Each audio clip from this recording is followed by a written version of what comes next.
Part of Hopkins' mission is thinking big and building big programs and care delivery for patients. But the components that make that up are everyday one-on-one interactions with patients at every step of their interface with Johns Hopkins. I think a lot of times clinicians in our system feel undervalued, or maybe, I wouldn't say unrewarded because the work itself is rewarded, but maybe under-recognized. At Hopkins, like many other academic institutions, we are very good at recognizing and rewarding researchers. And we aren't as good at recognizing people who spend the majority of their time and are passionate about taking care of patients. The Miller-Coulson Academy really began with a question: how do you define clinical excellence at an academic medical center? Number two, how do you measure it? And number three, how should you reward it?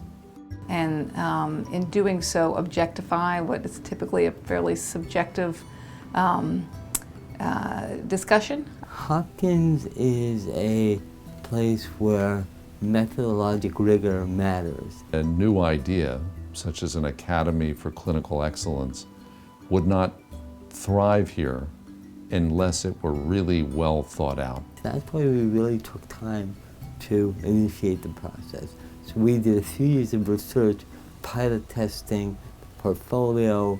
We really defined clinical excellence in a rigorous way and published the results. And the processes has allowed even the most skeptical faculty at Hopkins to really say, hey, they're doing this the right way. The Miller-Coulson Academy is not just an organization that's giving awards out.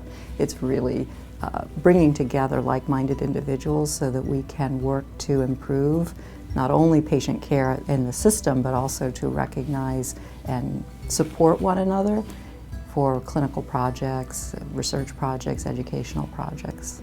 And I think it's just an extension of things that we may already do or want to do. It's just a way to coalesce a group of people that have different clinical backgrounds but similar mission.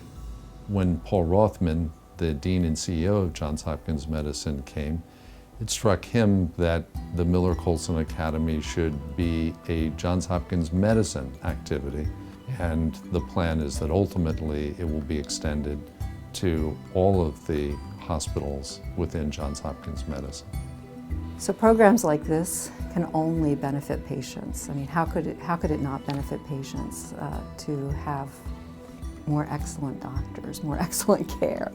It's a no-brainer. Nobody's arguing against clinical excellence.